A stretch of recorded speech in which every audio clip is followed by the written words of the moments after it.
So very morning, good afternoon, and good evening to one and all. And it is our great honor and pleasure to have you all here in today's webinar. And today we have the fundamentals of qualitative research design. I'm here, Dr. Ritwas, with you, President, Eudoxia Research University, Newcastle, United States of America, Chairman, Eudoxia Research Center, India. And today we're going to have discussion regarding the qualitative research design. Before starting the session, I would like to ask you the question that whenever you are starting your research, then most of the time some questions are in your mind. Then why qualitative, not quantitative? Whether the quantitative research is having the higher position than the qualitative research, or qualitative research is higher than quantitative. That is always we are having the comparison between the qualitative research and quantitative research. And I would like to share here that whenever we are starting our research, we need to understand what is research method and methodology. And certainly, I know that you are having the idea, but I'm going to share with you. That is the system. Okay, the system you are adopting for your research is the method, and why you are selecting that particular method. That is classics behind the selection of the particular method is known as the methodology. And now, if we move forward here, I would like to share here one famous quotation by Albert Einstein. Not everything that can be counted counts. Not everything that counts can be counted. It's a really incredible statement by the genius, Albert Einstein. Why we need the qualitative research? That is, I am sharing this famous quotation. And whenever you are studying the qualitative research design, most of the time you are familiar with this quotation.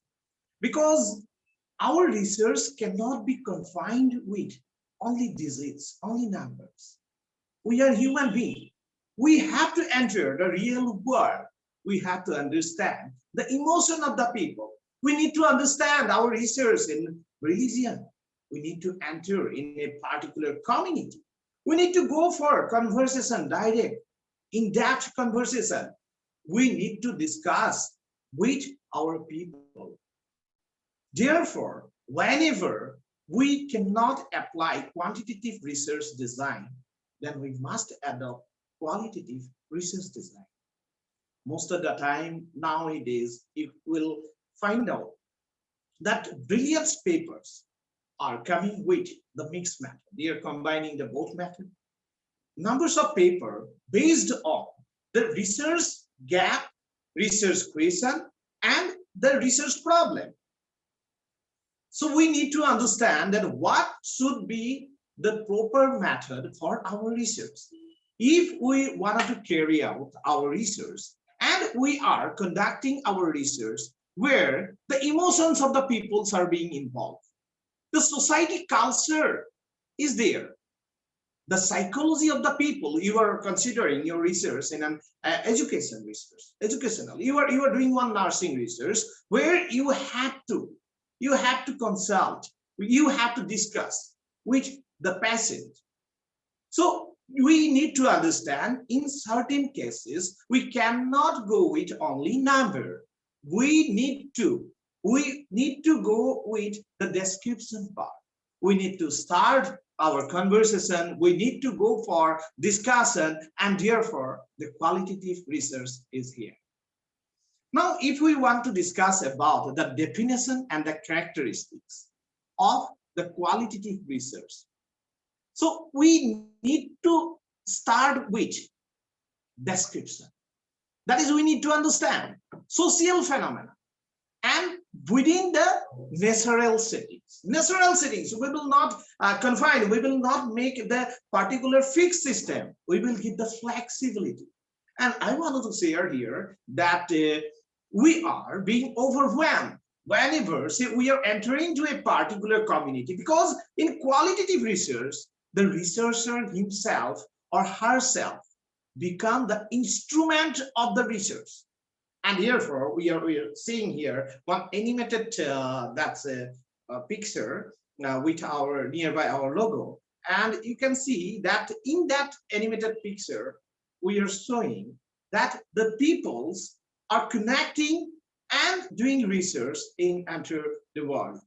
Sorry for the interruption, and I would like to again reshare the screen with you all.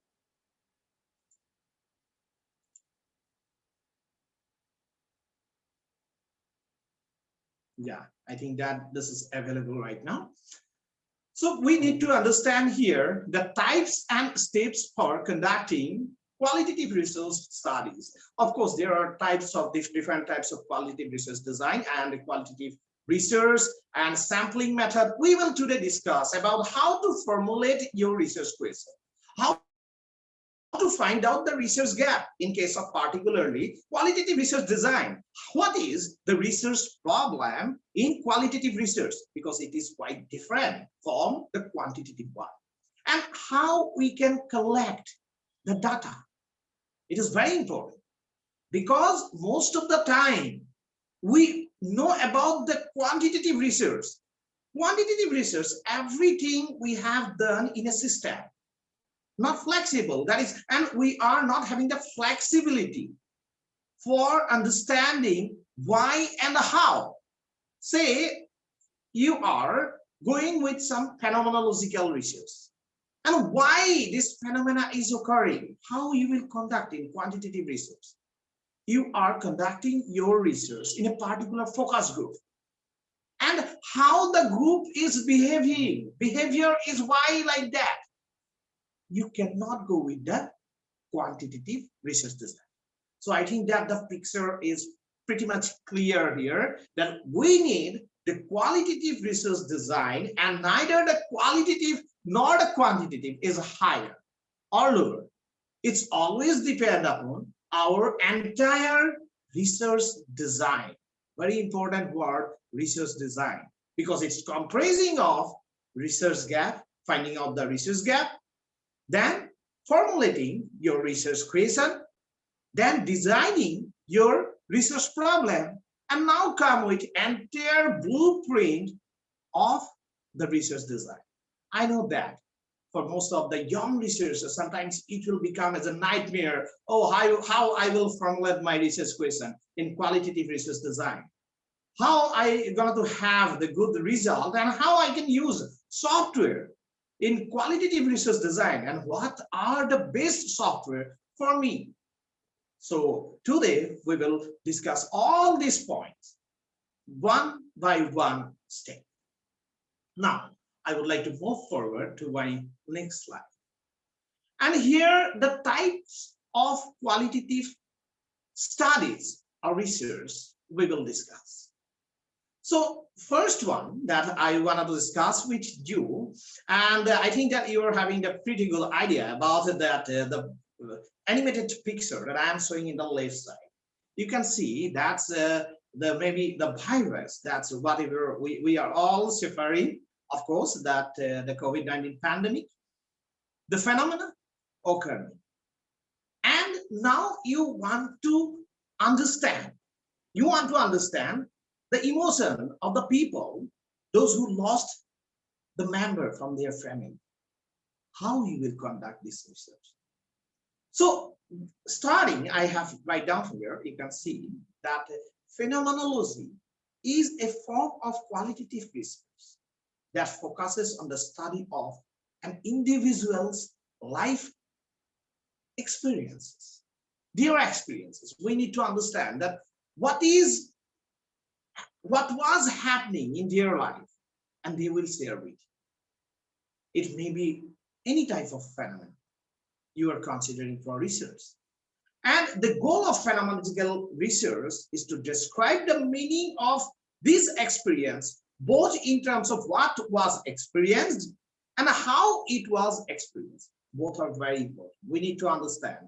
Okay, here I'm again taking the term that I was using here, that what was experienced.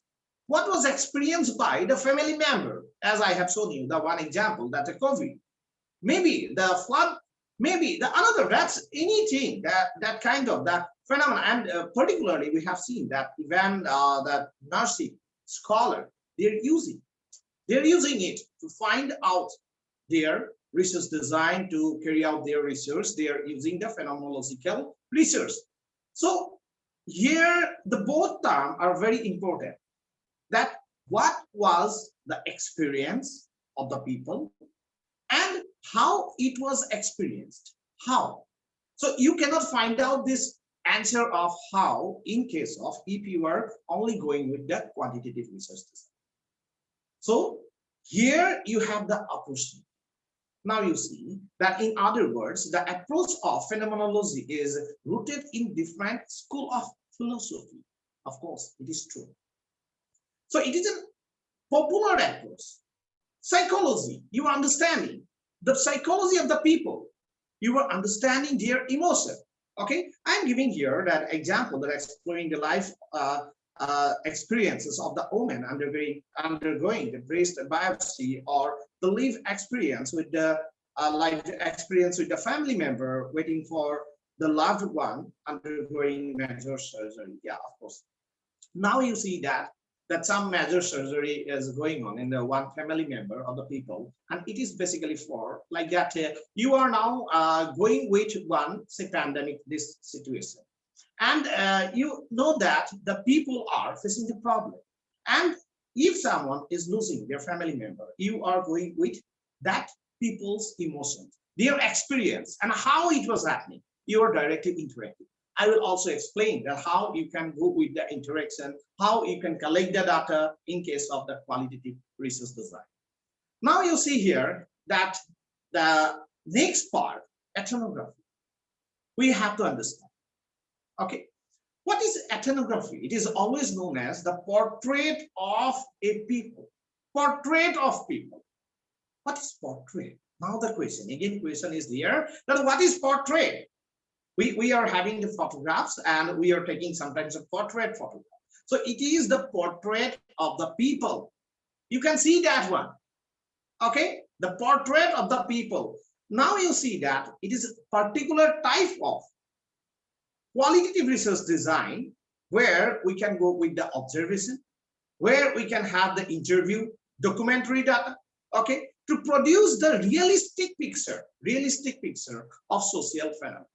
So you see that the ethnic group, you are considering one ethnic group, you are doing the interview, and you are doing interview for understanding the culture of the group, it may be. So different types, you are say targeting one corporate, okay?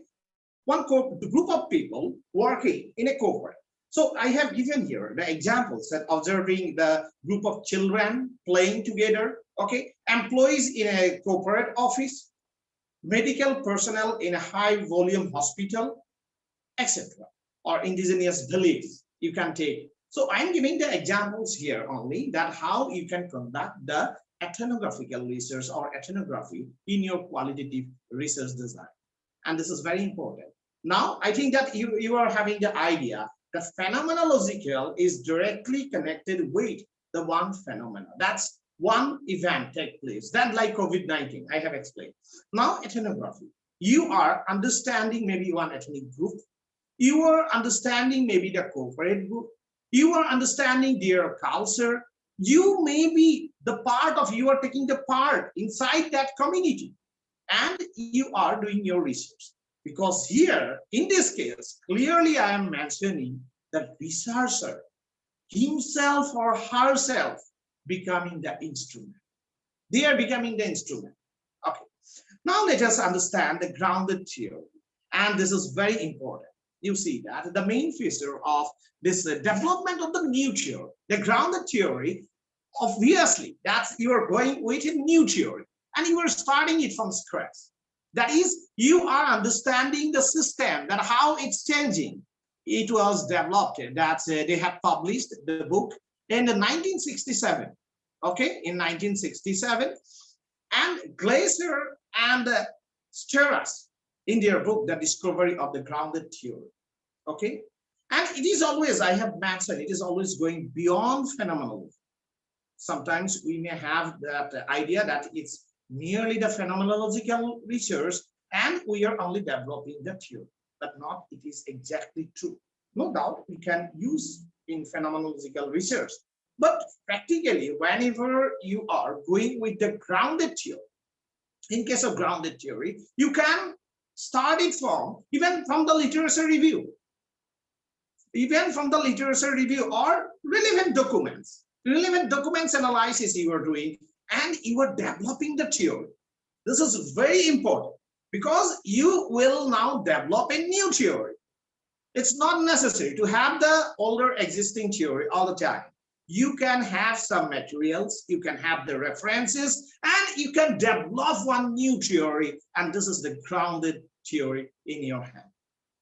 So this is really interesting, and I hope that our researcher will use this grounded theory method for their qualitative research design. Very interesting. Next, I wanted to go with that narrative research, and I think that it's super exciting. Of course, because in our childhood also, from childhood, we are listening to our grandparents, that grandmom, dads, then parents are always sharing some stories, always fairy tales. Okay, so you can relate it with that scenario. But here you are narrative. Okay, so narrative, you see that the here I have mentioned the oldest and the most natural form of sense are stories or narrative. And I have taken it from the Jonasian, that's et al. In 2002, they have published page number 66. Now you see that this is a particular type of qualitative research design. You can apply, you can go with the story, but based on, say, reality. What is here? You see that this type of qualitative research is use of stories as data. Now, later on, I will also explain you a little bit about the NVivo and QDL, I'd say the software you can use for your research. Now, what you can do, you can transform your data. You can collect the stories, you can collect the evidences. That is, sometimes it is connected with the historical type of research also. The people from the history background, they are also going with the narrative. Okay, now you see that this more specifically, the first person accounts of the experience told in a story from having beginning, middle, and end. Other terms for this story of the experience are biography, of course. Sometimes you are considering one biography, and the person, say famous personality, already published his biography. And now you are starting research by reading this biography. Therefore, the people from historical background, they are also using this one. Okay, life history, oral history, okay, autoethnography, and autobiography. So in case of, say, autobiography, you are doing your research, and in case of narrative research, narrative research, you are going with the description. And you are reading this one, and you are developing your own idea. I have already mentioned that qualitative research design is particularly to do the in-depth research, in-depth study. Now let's go with the case study method. And this is popular among the young researchers. And most of the time, people are thinking like that. It is a very easier one, and therefore anyone can use this one. Okay, so we are thinking like that, but we have to understand the pros and cons. It should not be nightmare to you. We need to understand. So before going with the case study, you should have the proper knowledge for it. And now you see, whenever you are conducting the case study, it is also in-depth description and analysis of a bounded system. You need to understand this part. Here again, I'm using one terminology, that is the bounded system. That is one case and the different element. we are studying, whenever we are going with the case study method, okay, and you can go, I have mentioned here, you can see the qualitative case study can be characterized as being particularistic, descriptive, okay, or heuristic. So what is the particularistic? It means the case study focus on a particular situation. It is three types. Whenever you are going with the case study method, you need to understand. You can go with the three types of case study. First one is a particularistic. It means that the case study focus on a particular situation. That case, you are considering one case for a study and some elements are there. And later on, I will also explain the sample, how you will go for a collection of sample. Because in qualitative research design, the sampling method is quite different than the quantitative research design. And it is also interesting. Okay, now you see that here, we need to understand the first part. Okay, so particularistic. It means we will go with a particular event, maybe particular phenomena, maybe particular program as our case. And we will have the 2, 3, 5 elements and we will do the case study. Next, the second category, okay, the second category that we are using, descriptive one. That in product of case study is a rich, thick description. It is also very important. Again, one terminology I'm using here. What is here? That a rich, thick description. Okay, so the output, the end part of descriptive case study is always coming with the discussion, the part that you have to mention, and the output whatever you are putting in your research paper. Say you are working in a qualitative research design and you are selecting case study as the method and you are adopting the second procedure in the case study. I have told the first one, okay, that particularistic one. Then the descriptive one, if you were considering, then you need to understand that the final, your end product, the end part of your research will come with the particularly used description. Large description should be there and justification of your work must be there. This is very important. Okay, so therefore we always call it the thick description. Okay, now you see that heuristic research. This is the third type of the case study, and these illuminate the reader understanding the phenomena under study. Okay, now you see that for examples that you are considering, okay, one that situation, one the phenomena already happened and you have found it in a written form, and you are now doing the transcription part from yours, and you are now understanding this phenomena and explaining the different dimension of that particular phenomenon. Maybe the critical analysis also you can put here in this part. So it will come under that the heuristic case study method. And the finally, what I would like to share with the critical research. Yes, critical research is always interesting, and some people are saying as in dangerous. Okay, why it is dangerous? Okay, I would like to share here, because you see, whenever we are having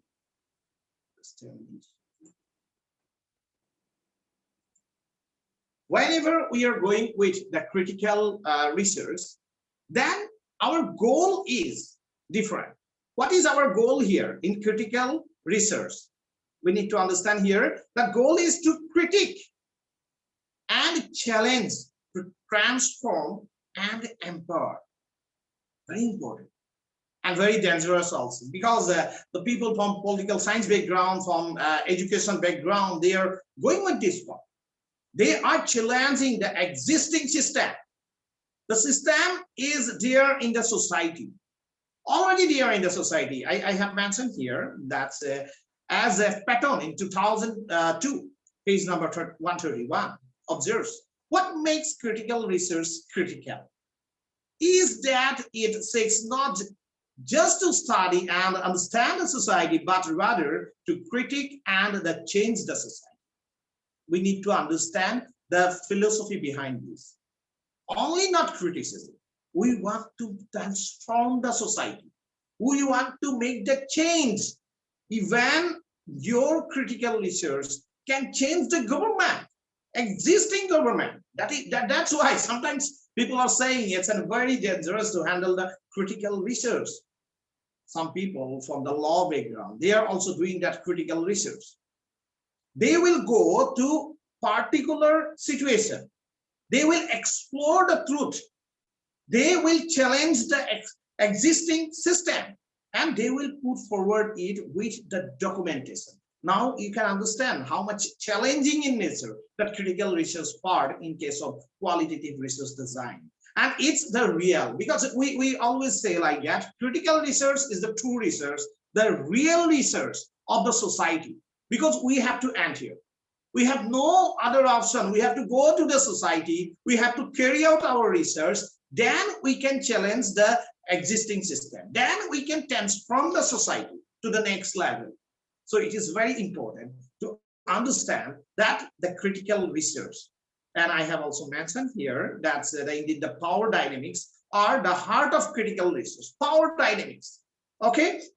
And the questions are asked about who has power, how it's negotiated, what structure in society reinforce the current distribution of power. So I have told that the political science people also, they can also do this research.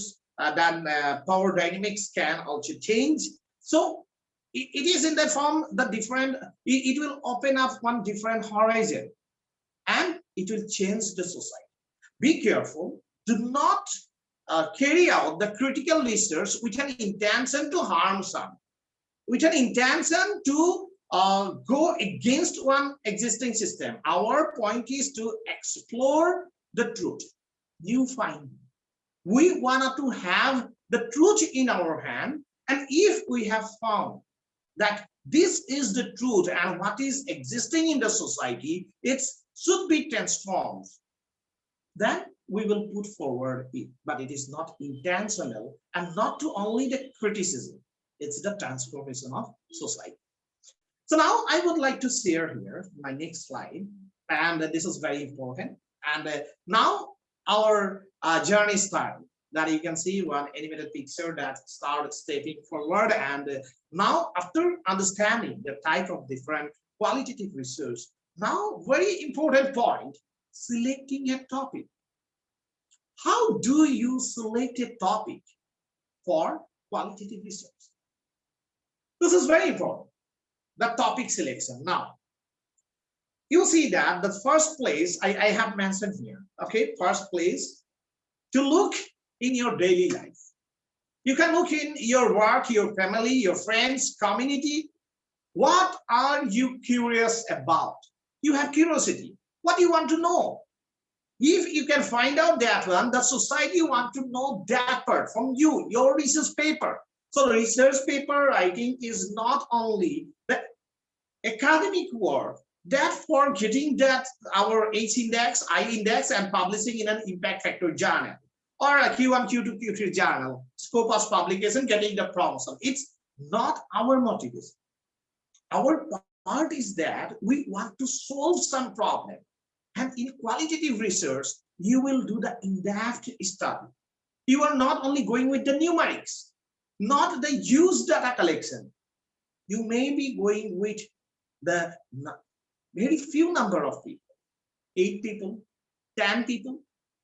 You are discussing with them, and you are collecting the data in the form of maybe video, in the form of maybe the written documents. I will explain. First, let us understand the topic selection. So it's not like in the quantitative research only to find out the research gap. Here we will also understand our minds of our family, friends, their culture, maybe culture we are studying, okay, to community. One community, they are having some habits, they are continuing their life for 300 years. Now you are entering into that community, very sensitive in nature. So you need to understand what are that curiosity in your mind about that community, particular community. Then you have to, of course, you have to go with the references. I'm agree here most of the time, but don't based on only their references.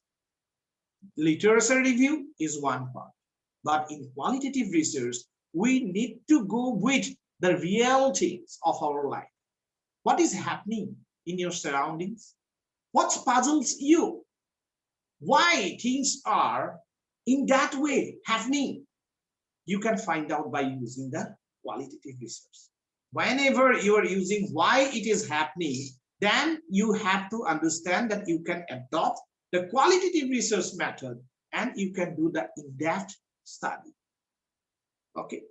Now I am sharing one example, two example, and it can be applied, say, for education, for management people, for management, social work, okay, social science people, social work, those who are doing the social work, okay, particularly like NGO, like if you are having connections or you are working as a social worker, health professionals, they are also using, okay, qualitative research method. And numbers of people, those who are having interest to understand the behavior, human behavior.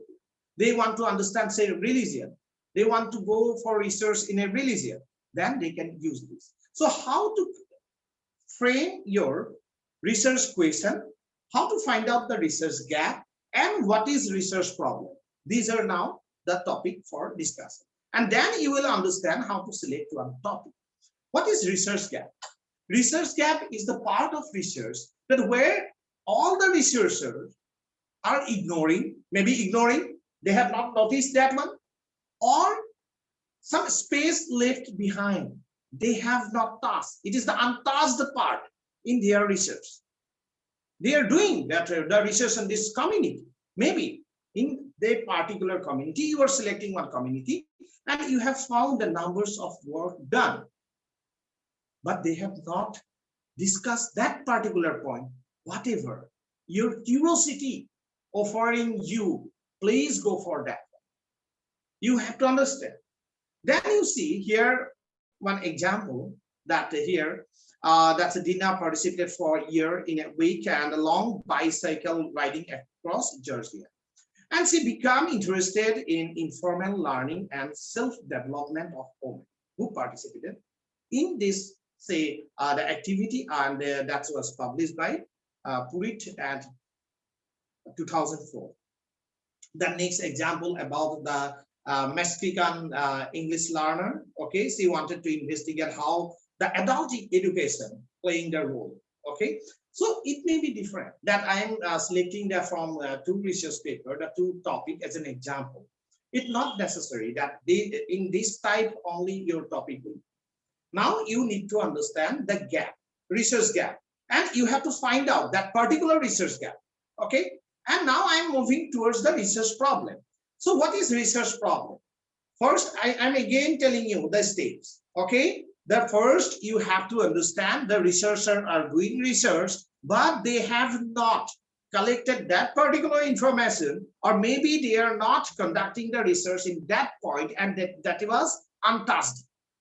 Or here another opportunity is there. You are having the curiosity in your mind about your family, about your system, about your that's a nearby human behavior. You can find out the gap and where the necessity go with that. After finding out the gap, your part is to formulate the research question. You have to now frame the research question, okay. It may be the, say, 1, 2, 3, the research question. You will find out that why it's happening. And I'm sharing here that whenever you will go with the questionnaire also, in case of qualitative research design, it is not structured. It may be semi-structured or unstructured. We are not going with the structured questionnaire in case of qualitative research design. But in quantitative, it is purely structured. You are not giving flexibility to the participants that they can write down anything. you are having some, say, later scales, that A, B, C, D, 5 level of scales, that you are giving one question and they can say, they can give the tick mark that this is very good, I'm satisfied, not satisfied, that like that in 5 stage, 5 level you can say. But here the researcher themselves instrument and the participants can give their own views. So semi-structured process always being appreciated in case of the qualitative research design. So now after getting the research gap, you are formulating the research questions, that these are my questions in my mind. And then you can find out the research problem. And now make the blueprint of complete research, and it will give you your qualitative research design. Qualitative research design in this part.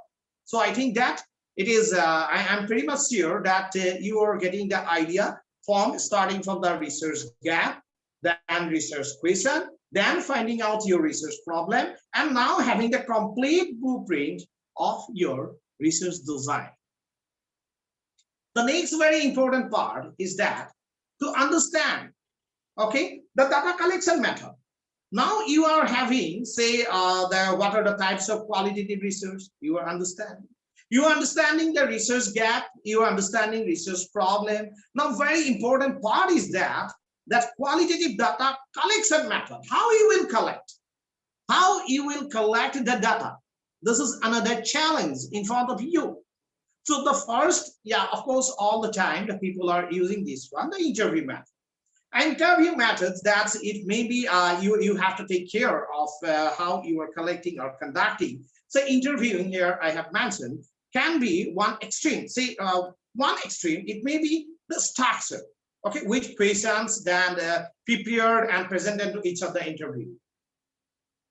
But whatever we prefer here, it may be semi-structured or maybe not structured, because here also I have mentioned that like a free-flowing conversation.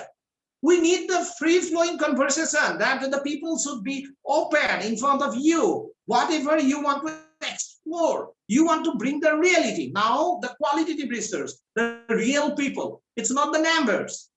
It's not the numbers, it's the people, their mind, their heart, their community, their emotions, their religion. And therefore, we need to enter. We need to touch their emotion. We have to make the conversation, and we can select one wonderful topic which will make your research journey super exciting in this. Most of the time, we have seen the qualitative researcher always go with their passion, their interest, because they need to go for field visit.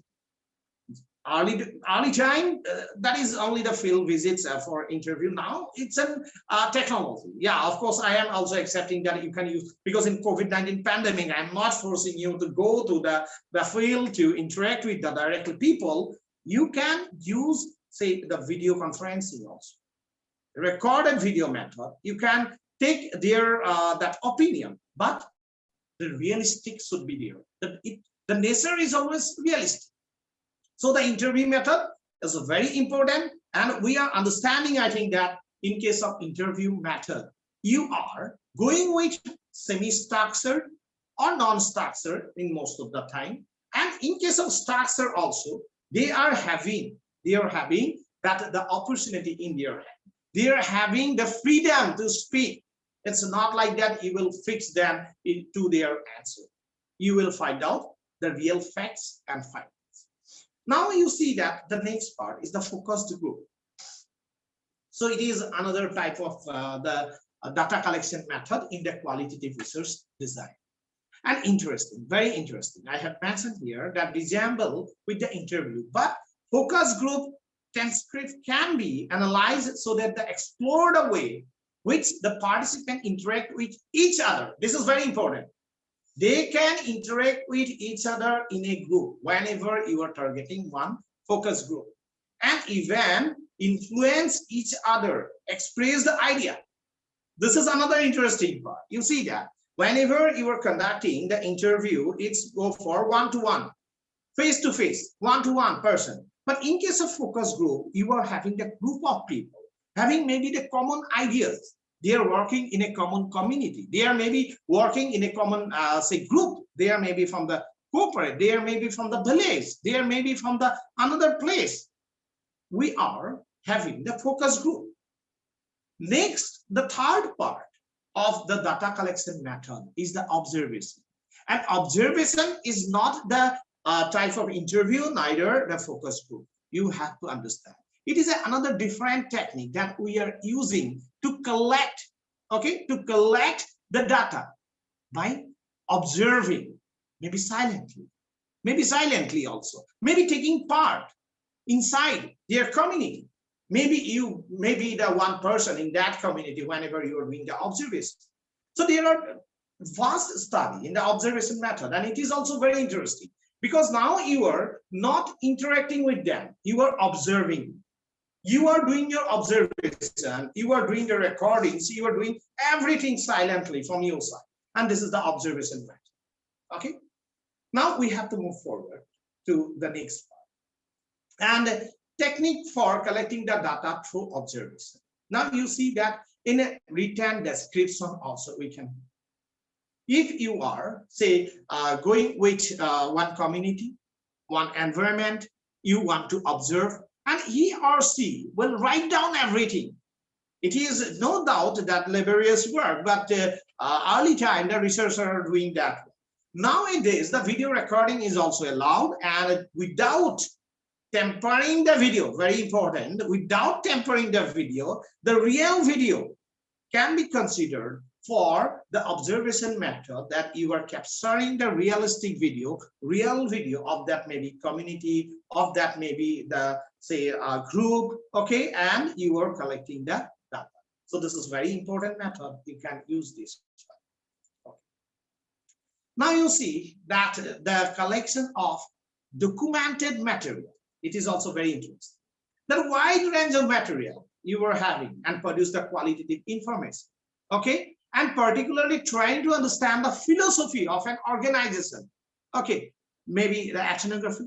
Well, so we are using, in the case of documentation, you can use the, say, here I have mentioned that minutes of the meeting, that mission statement, that annual reports of any organization, that it may be the series of letters, emails, okay, case notes, health promotional materials, any documentation that are actually realistic and ethical in nature, not the fabricated one. The ethical documents you can use for this purpose. Photographs also you can use for this purpose, because whenever you are collecting the photographs, real photographs, you see that I'm showing you in the left side that the one girl is doing the social media. Now you see that this is a time of globalization, this is a time of data science, and this is the digitalization. This is the time of the internet. Okay, internet connecting each other. Now it's very important to have the ethical photographs, to have the realistic data. That is, you have to go with the validity of your data. That is very important, and therefore the source must be recognized one, and you have to go with the ethical photographs, ethical documentation in this time. Okay. Now, the another part is that the collection of narrative. Okay, I have already mentioned about the narrative process, but here also, since the data collection now you're handling, and we need to understand here that what is the narrative, collection of narrative. That is, data collection should be, okay, necessarily occurring or not saved in a semi-structured interview or focus group. Narrative data can, however, be collected in the course of form of interview. Narrative interview, that is the discussion. That is even the autobiography, they are discussing with you. Okay, the narrative questions should be here. Your question, that this is very important in case of that qualitative research design, how you are formulating your question, how you are forwarding your question. These are very important, and in the, I think that upcoming webinars, then we will have another program on purely on qualitative research design, and we will go in depth for every topic. with the examples that how you can carry out. Make sure that you are selecting the right question to get the narrative answer, and you are collecting the data from them. Next, you see that open-ended questions in questionnaire. I have already mentioned that whenever you are going with the question, in quantitative research, you are confining the respondent. You are giving the option and you are say yes, no, you are giving. Okay, do you satisfied? Are you satisfied with this program? Then you are giving the option. Option A, highly satisfied. Option B, satisfied. Option C, neutral. Option D, not good. And option say E, you are giving that dissatisfied. So you are confining their emotion. You are confining their emotion, human behavior into the numbers, into one system. But here in qualitative research, it is open-ended. That is, respondent can write down their emotion. Respondent can give their advice also. The same pattern that if you are conducting in quantitative research, that sample will be by a formula. We will use the formula to count that how many should be the sample from a particular population. And we will select that numbers of data. We will collect their answer in the questionnaire. But in case of qualitative research, it is really fantastic and incredible in nature, because now you are handling the real emotion. The respondent will write down. You have to give the blank space with the question. The respondent will write down their emotion. And you can even nowadays you are having the QBLite and Vivo.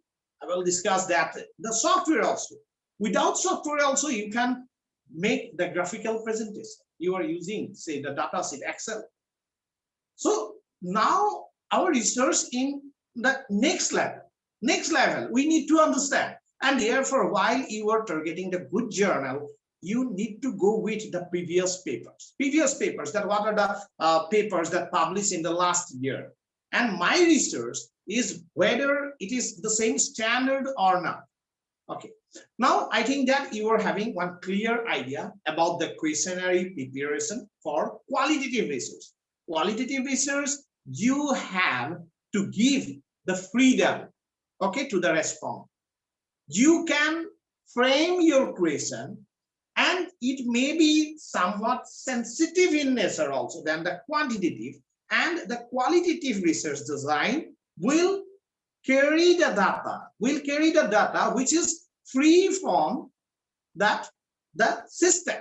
It is flexibility there. It is flexible in nature. They can write down in the space. They can share their answer in a writing way, or even in the questionnaire, maybe now in the digital age. So in the next level questionnaire, digital questionnaire, you can take from your side. And numbers of softwares are there to use it here. I think that the Google Form is one of the most popular form that you can use. And in Google Form, you can give the question also. You can give the blank space. You can take their answer. Next, sampling strategy. Non-probability sampling. This is again interesting in nature, because we know that in quantitative research, we have to go with the probability sampling. Here, the non-probability sampling. What is non-probability sampling? It is not necessary for random selection of the sample. That from the population, it is not necessary that we will select. Okay, we will select in random way. We can go with the number one and showing the purposive. You have the purpose, and for that purpose, you have formulated your hypothesis. You may have the research questions. You may have the research problem. Now you will go with your purpose. You will not go with the whole community or at the random selection of the people. Not necessary in qualitative research design.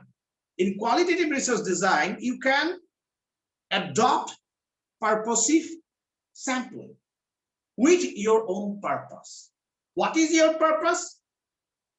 According to your purpose, you will conduct the interview to a particular maybe community to a particular, maybe the person.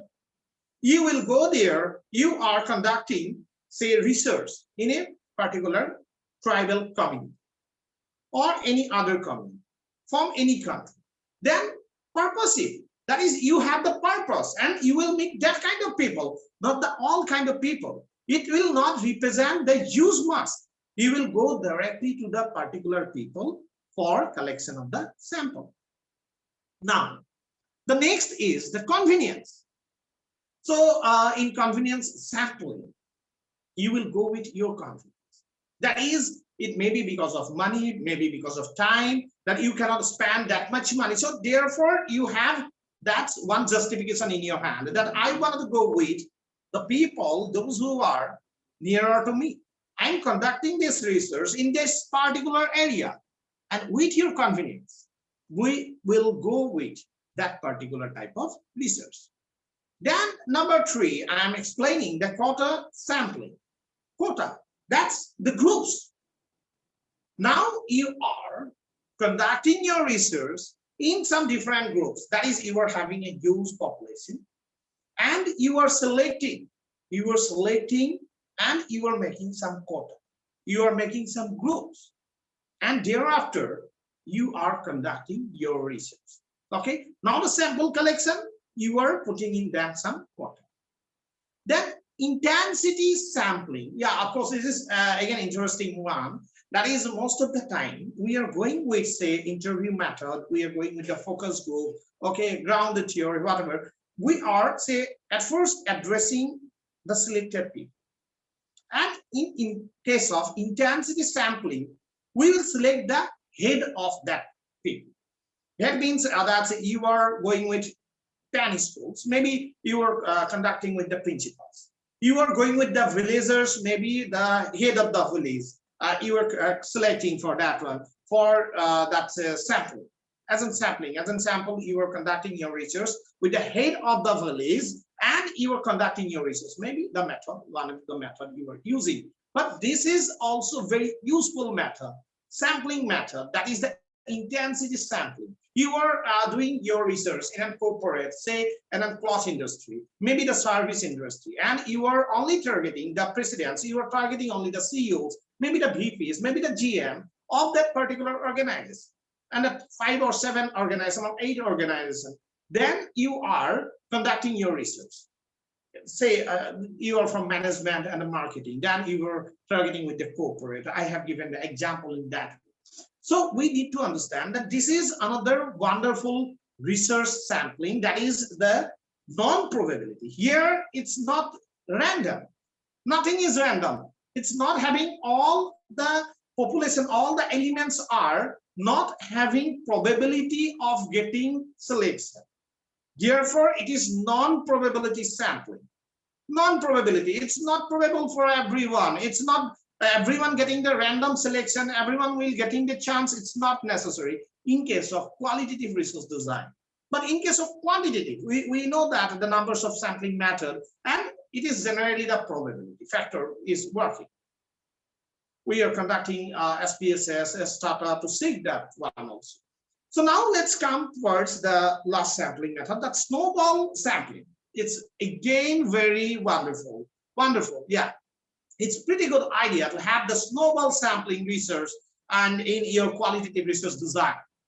It is purely referral system, like that you are conducting the research in law. You are from the law department. Now you are conducting your research to some victims. Okay, some victims. Now it is not possible to get the 5 same level or 8 or 10 victims, the same category victims, directly in your hand. So in such case, you will meet the first one, the victim. And that victim will refer the another one. Snow and wall. Snow and wall. That is the connections. That is the referral. So that's the snowball. And therefore you see that in case of snowball sampling, the referral will work. Referral will work, and you will maybe you are conducting your research in, say, sex worker, and you are meeting one person, then they will refer the other. So where we are conducting this referral system, that where the samples are not easily available. Samples are not easily available. And we want to find out the real truth. Real truth. And in such case, if we are having, say, one person with us as a sample, then we will have the referral from that person. Okay, he or she will give the reference to the next one, and the next one to the next one. Then you can have this snowball sampling to carry out your qualitative resource design. It is generally whenever we are having the sensitive, say, I have already mentioned, like victims, some victims that's really sensitive in nature, that some brutal attacks to a particular person, and you need to find out in the similar kind of person, like that 8%, 10%, then it is always challenging. In such case, you can use the snowball sampling. You can go with the referral. You are identifying one person, and next you are going with the, then again next. In that way, you can have the results in your hand.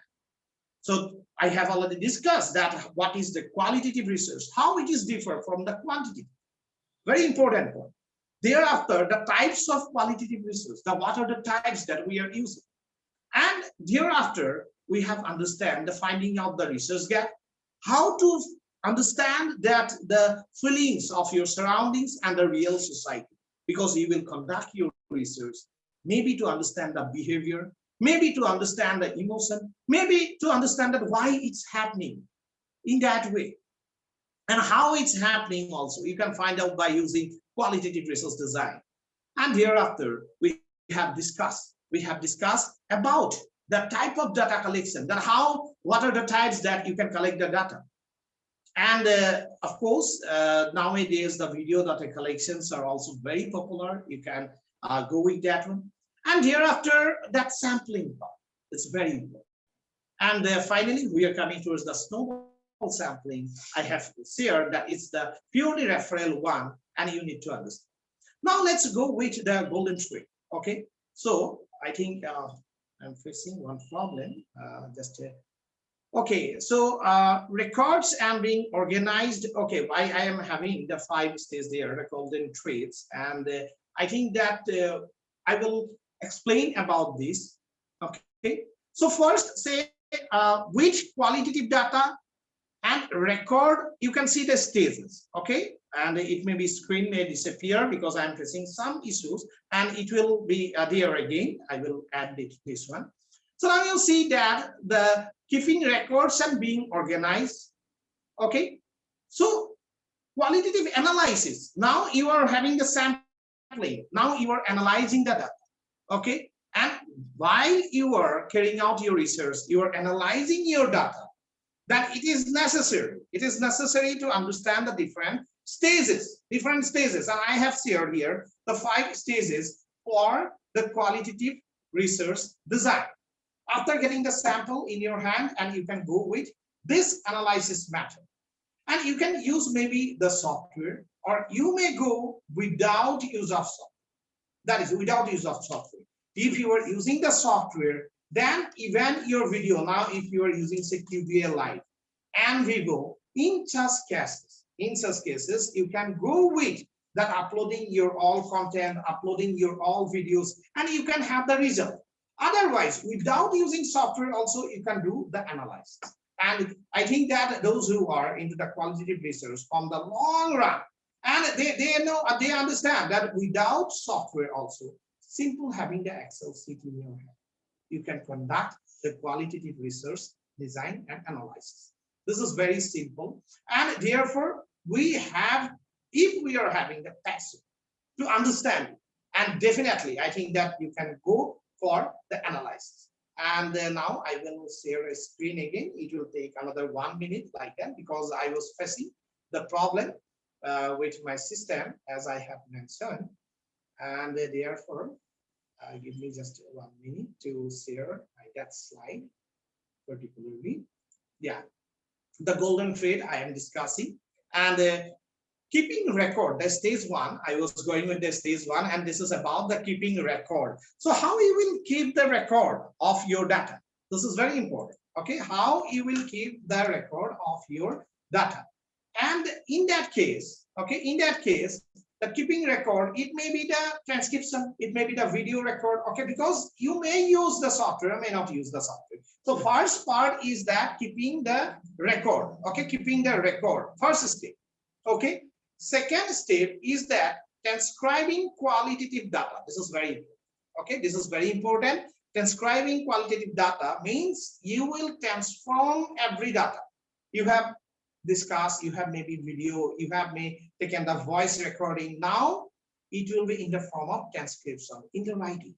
In the writing, you can keep the recording. Okay. So I would like to know from our technical team that ID number so that I can enter here.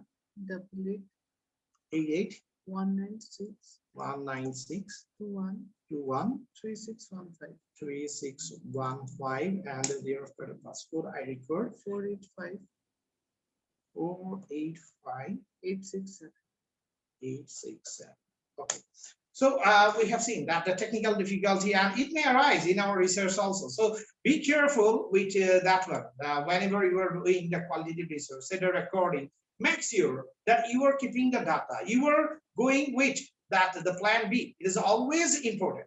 Okay, it is always important, and therefore I'm telling here that whenever you are conducting the qualitative research design, transcription is also very wonderful part, and you can use this one.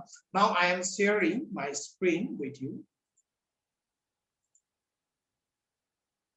I think this was the slide that I was explaining, keeping record. Yeah, of course.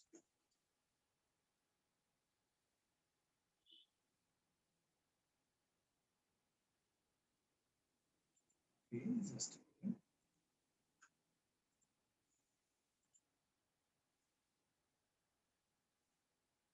all right, here we go.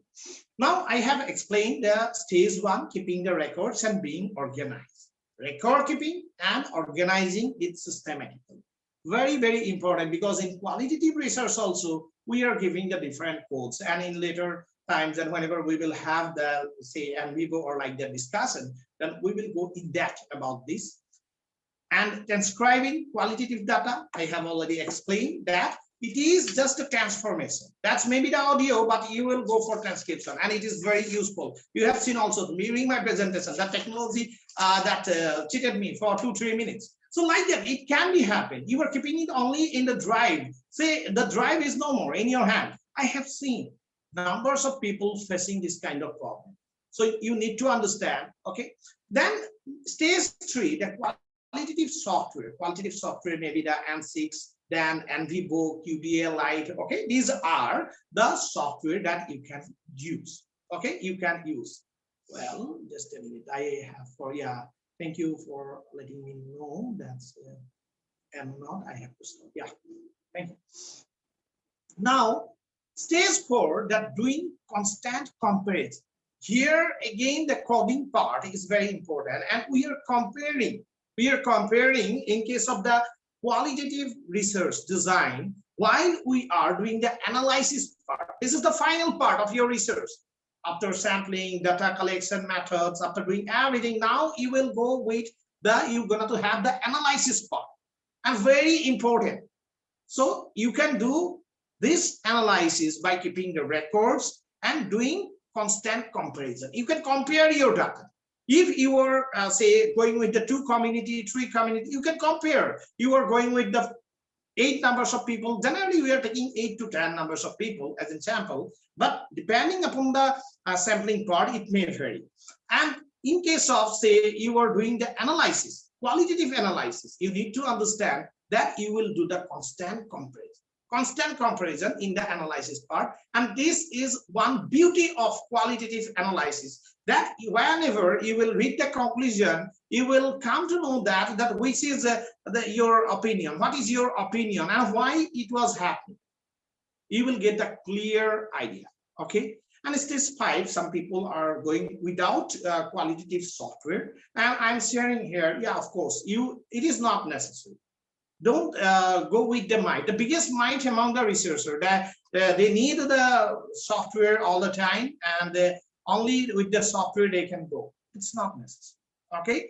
Without software, qualitative software also, you can do your qualitative research and you can carry out your research, collect your data and go for analysis. And simply, if necessary, you want to present in the graphical form, you can use the Excel sheet also. So this is very simple and you can go for this. Finally, I am coming towards the end of my presentation and I'm sharing one Thomas Edison, that one quotation that was I have found influencing my life also. The value of an idea lies in the using of it. The values of an idea lies in the using of it. You are having the idea, and particularly whenever you are conducting your research, in case of qualitative, your ideas are very important. But the idea always lies in the using of it. If you can use your idea properly and on right track, you are using your idea. Of course, you are getting your result. Thank you everyone for listening and being with me. And I am winding up my session. And thank you everyone for being with us.